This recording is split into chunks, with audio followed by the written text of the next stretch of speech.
नमस्कार, डायलॉगस में आपका स्वागत है। मैं आपके साथ हूँ प्रीता हरित। स्कूल में हमें पढ़ाया जाता था कि साहित्य समाज का दर्पण है। मतलब ये कि जो कुछ भी हमारे समाज में घटित होता है उसी की झलक हमें अपने साहित्य, किताबों, कहानियों में देखने को मिलती है। बात भी सही है, पर वो दिन और थे जब बचपन में हम किताबें, कहानियाँ पढ़ने के लिए लालायित रहा करते थे। समय बदला, समय के साथ समाज में किताबों की जगह सिनेमा ने ले ली। घर घर में टीवी पहुंच गया। पहले जो लोग, बच्चे, युवा साहित्य की पुस्तकें पढ़ पढ़ के प्रेरणा लेते थे, अब उनकी जगह ऐसे युवाओं ने ले ली जो फिल्में देख देख कर प्रेरणा लेने लगे। फिल्मों की नकल से एक नए किस्म के समाज का निर्माण होता नजर आने लगा। जब मैं बहुत ही छोटी थी तो टीवी में हमें भी कभी कभी फिल्म देखने को मिल जाया करती थी। तब मैं सोचा करती थी कि फिल्मों में हमेशा लड़का लड़की का प्यार ही क्यों दिखाया जाता है। फिर बड़े होते होते टीवी पर चित्रहार देख देख कर समझ आया कि हिंदी फिल्मों में, ज़्यादातर फिल्मों में और उनके गीतों में प्रेम, प्यार, रोमांस यही सब भरा हुआ होता था। इधर जैसे जैसे हम बड़े हुए, हमारी समझ में इजाफा हुआ, तो मुझे एक और बात समझ में आने लगी कि फिल्म में हीरो हीरोइन का पीछा तब तक करता है जब तक कि वो हाँ ना कर दे। हर फिल्म में हीरो हीरोइन की सुंदरता पर मुग्ध होकर उसे रिझाने, लुभाने और अपने प्यार में पागल बनाने के लिए तरह तरह के हथकंडे अपनाता था। यही सब देख देख कर मैं अकेली ही नहीं, हमारा सारा का सारा समाज, हर बच्चा, युवा, महिला, बुजुर्ग, अपराधी, कानून का रखवाला, सब के सब बड़े हुए हैं। ऐसी सैकड़ों फिल्में बनी हैं जिनमें लड़का लड़की का एक तरफा प्यार, जिद, जोर, जबरदस्ती दिखाई देती है। बहुत सारी फिल्में हैं, मैं यहाँ सबकी बात नहीं कर पाऊंगी। एक दो उदाहरण देकर अपनी बात समझाऊंगी, बाकी आप खुद समझदार हैं। जैसे कि एक फिल्म थी प्यार ही प्यार। अब फिल्म का नाम ही जब प्यार ही प्यार हो तो उसमें प्यार के अलावा और क्या ही होना था। तो प्यार था हीरो और हीरोइन के बीच, जो अभी तक नहीं हुआ था। इसलिए हीरो लड़की के पीछे प्यार में दीवाना होकर गीत गाया करता था। मैं कहीं कवि न बन जाऊं, तेरे प्यार में है कविता। एक गाना जो 4 या 5 मिनट का रहा होगा। इस गाने की शुरुआत में हीरोइन हीरो से नफरत करती, गुस्सा करती दिखाई दी, और गाना खत्म होते होते हीरोइन मान भी जाती है, हीरो पर फिदा हो जाती है, रीझ रीझ कर हीरो की बाहों में झूलने लगती है। ये गीत, ये फिल्म और इसके निर्माता समाज को ये क्या संदेश देने की कोशिश कर रहे थे? इस फिल्म से पहले और इसके बाद और आज तक भी सैकड़ों की संख्या में फिल्में बनी हैं जिनमें लड़का लड़की का प्यार और रोमांस दिखाया गया है। कहीं तो प्यार एक तरफा और कहीं प्यार में जिद, जोर, जबरदस्ती। ज़्यादातर फिल्मों में ये दिखाया गया कि हीरो अपने एक तरफा प्यार में डटा रहता है और धीरे धीरे हीरोइन भी मान जाती है। आज मैं इसी मुद्दे को लेकर आपसे विमर्श करने आई हूँ। फिल्मों में दिखाए जाने वाले इस एक तरफा प्यार नामक बीमारी का डायग्नोसिस और इस बीमारी का समाज के स्वास्थ्य पर क्या प्रभाव पड़ा है, आज इसका विश्लेषण शुरू से आखिर तक किया जाएगा। तो बात हो रही थी जिद, जोर और ज़बरदस्ती की, जो एक तरफा प्यार के रूप में फिल्मों में दिखाई देती रही है। फिल्मों में ऐसे कथानक क्या संदेश देते हैं? क्या ये कि अगर कोई लगातार प्यार जताता रहे तो सामने वाला, मतलब लड़की, अंततः झुक ही जाएगा, मतलब झुक जाएगी? या ये कि जिद करके, पीछा करके, मनुहार करके लड़की का प्यार पाया जा सकता है? क्या सच्चा प्यार दिखाने के लिए ये ज़रूरी है कि जिद की जाए? या पीछा किया जाए?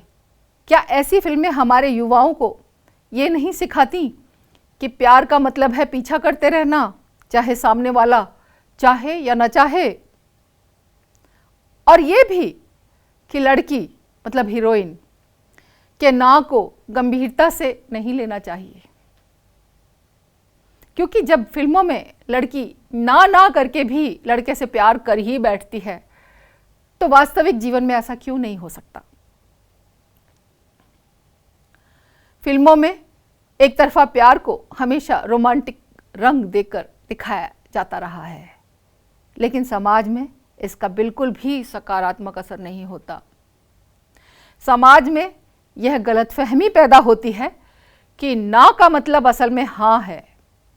हमारी फिल्में पुरुष दृष्टिकोण को स्थापित करने का काम ज्यादा करती हैं।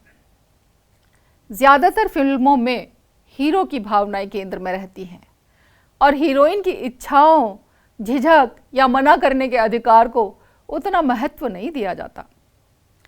इससे पितृसत्तात्मक सोच को मजबूती मिलती है।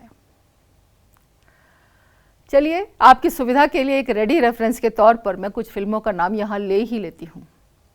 सन 90 में एक फिल्म आई दिल, आमिर खान और माधुरी दीक्षित की। इस फिल्म में शुरुआत में एक हीरोइन बार बार मना करती है, लेकिन हीरो लगातार उसका पीछा करता है। अंततः हीरोइन हाँ कह देती है। तो क्या संदेश मिलता है देखने वालों को कि ना का मतलब है हाँ, जो कि असल जिंदगी में बेहद खतरनाक सोच है। फिर 92 में ऋषि कपूर, दिव्या भारती और शाहरुख खान की दीवाना आई। फिल्म में शाहरुख खान का किरदार दिव्या भारती के पीछे पूरी फिल्म में भागता रहा, जब तक कि वह मान नहीं गई। और हमारे युवाओं को क्या संदेश मिला कि प्यार के नाम पर, रोमांस के नाम पर लगातार जिद और दबाव बनाओ, लड़की हाँ कर देगी। सन 2003 में सलमान खान और भूमिका चावला की एक फिल्म आई, तेरे नाम। फिल्म का हीरो हिंसक और आक्रामक था, लेकिन फिल्म ने इसे दीवानगी वाला प्यार बताया। इस फिल्म के बाद समाज में सिर्फ तेरे नाम वाला हेयर कट ही पॉपुलर नहीं हुआ, बल्कि पॉजेसिव लव को आदर्श प्रेम माना जाने लगा। और हमारे युवाओं को क्या संदेश मिला कि प्यार का मतलब है हिंसा, प्यार का मतलब है जबरदस्ती, जुनून और दरिंदगी। फिल्म ने समाज में क्या संदेश दिया कि अगर लड़का गुस्से में भी मारे तो मतलब है तुमसे सच्चा प्यार करता है। सन 85 में एक फिल्म आई थी, राम तेरी गंगा मैली, खूब चली। फिल्म में लगातार हीरो हीरोइन की सहमति और जीवन की परिस्थितियों को नजरअंदाज कर उसका पीछा करता रहा। इसी तरह दिलवाले दुल्हनिया ले जाएंगे, जो खूब चली, उसमें भी हीरो ट्रेन में और बाद में हीरोइन के परिवार के घर में लगातार उसे पटाने की कोशिश करता दिखा। वो लड़की के परिवार में घुस गया, लड़की को धीरे धीरे हाँ करवा के ही माना। ऐसे ही कुछ कुछ होता है नाम की एक फिल्म आई थी। फिल्म में हीरो कॉलेज में लगातार एक लड़की को प्रभावित करने की कोशिश करता है और दूसरी लड़की के प्यार को अनदेखा कर देता है। फिल्म ने हमारे युवाओं को क्या संदेश दिया कि हीरो का प्यार ही सही है, भले ही हीरोइन की भावनाएं बदल जाएं। ऐसे ही एक और फिल्म थी, हम दिल दे चुके सनम। उसमें हीरो का किरदार दीवानगी और अधिकार जताने के बीच झूलता दिखा और प्यार को बराबरी की जगह छीनने की चीज दिखाया गया। एक और फिल्म थी कबीर सिंह। फिल्म में हीरो हिंसक, गालीबाज, पॉजेसिव और कंट्रोलिंग है, लेकिन फिल्म उसे सच्चा आशिक बताती है।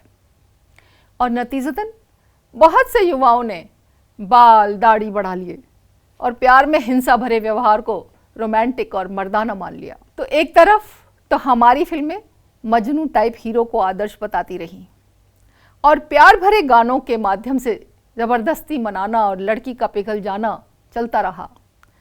वहीं दूसरी ओर हीरो के हिंसक व्यवहार को सच्चा प्यार बताने वाली फिल्में भी बनती रहीं कि अगर लड़की मना करती है तो ज़्यादा जिद करो, वह मान ही जाएगी। ना माने तो हिंसा करो। प्यार के नाम पर कॉलेजों में ईव टीजिंग को फिल्मों ने बढ़ावा दिया, यानी फिल्मों ने दशकों तक समाज में गलत संदेश भेजा कि लड़की को लगातार मनाओ, लड़की की ना सुनकर भी रुकना नहीं है, और हीरो का जुनून, हिंसा, गुस्सा ही उसका सच्चा प्यार है। और प्यार के नाम पर जुनून और हिंसा का महिमा मंडन होता रहा। और हमारे युवाओं को क्या संदेश मिला कि अगर तुम सचमुच प्यार करते हो तो तुम्हें हिंसक और पागल होना ही पड़ेगा।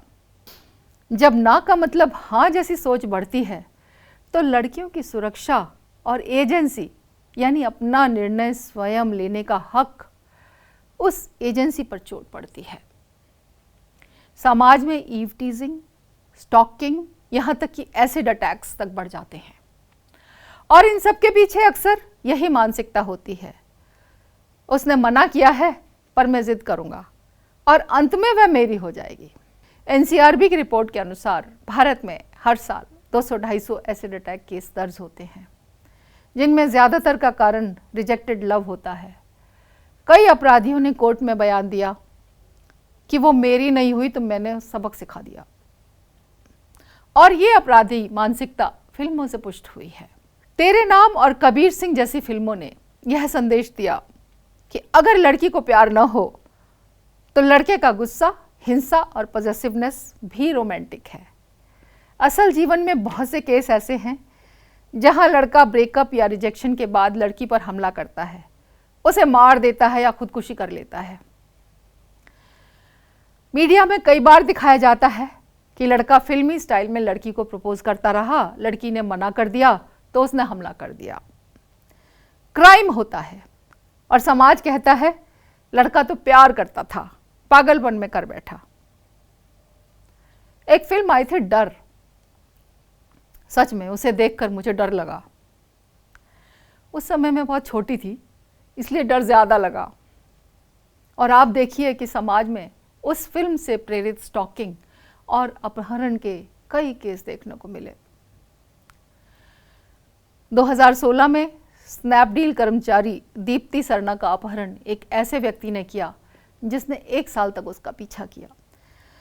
आरोपी ने खुलासा किया कि उसे बॉलीवुड फिल्म डर में शाहरुख खान के ऑब्सेसिव लवर के किरदार ने प्रेरित किया था। ऐसी ही एक और फिल्म थी दृश्यम। इस फिल्म ने भी कई अपराधों को जन्म दिया। एक और फिल्म थी बंटी और बबली, उससे प्रेरित होकर तो कई धोखाधड़ी और अपराध के मामले सामने आए। एक और फिल्म थी स्पेशल 26, उससे प्रेरणा लेकर नकली इनकम टैक्स अधिकारियों ने चोरी की। आखिरकार सिनेमा सिर्फ मनोरंजन नहीं है, यह हमारी सोच और समाज को गहराई तक प्रभावित करता है। जब फिल्मों में पीछा करना, जबरदस्ती करना और हिंसा को प्यार का नाम दिया जाता है तो उसका असर असल जिंदगी में अपराध के रूप में सामने आता है। अब सवाल यह है, क्या हम दर्शक और समाज मिलकर अपनी जिम्मेदारी निभाएंगे और ऐसी कहानियों से सीख लेंगे, या फिर उन्हें आंख मूंद कर अपनाते रहेंगे? अगर हमें बदलना है तो शुरुआत यहीं से करनी होगी, फिल्मों को देखकर यह समझने से कि रील और रियल में फ़र्क होता है। प्यार कभी ज़बरदस्ती नहीं होता, सहमति और सम्मान ही उसका असली आधार है। हमें चाहिए कि हम अपनी अगली पीढ़ी को यही सिखाएं कि ना का मतलब हमेशा ना होता है, तभी हमारा समाज सुरक्षित और संवेदनशील बन पाएगा। फिल्में आएंगी और जाएंगी, लेकिन उनका असर लंबे समय तक हमारे दिमाग और समाज पर रहता है। अब समय है कि हम ही इस असर को बदलें। जब भी कोई फिल्म या गाना कंसेंट की अनदेखी करे तो सवाल करें, और जब कोई कहानी सम्मान और बराबरी को बढ़ावा दे तो उसे सराहें भी, क्योंकि बदलाव की शुरुआत दर्शकों से ही होती है और वही बदलाव हमारी असली जीत होगी। आपकी प्रतिक्रिया और कमेंट्स का हमें इंतज़ार रहेगा। हमसे जुड़ने के लिए और सामाजिक मुद्दों पर और एपिसोड देखने के लिए आप अभी डायलॉग्स को सब्सक्राइब कीजिए। नमस्कार।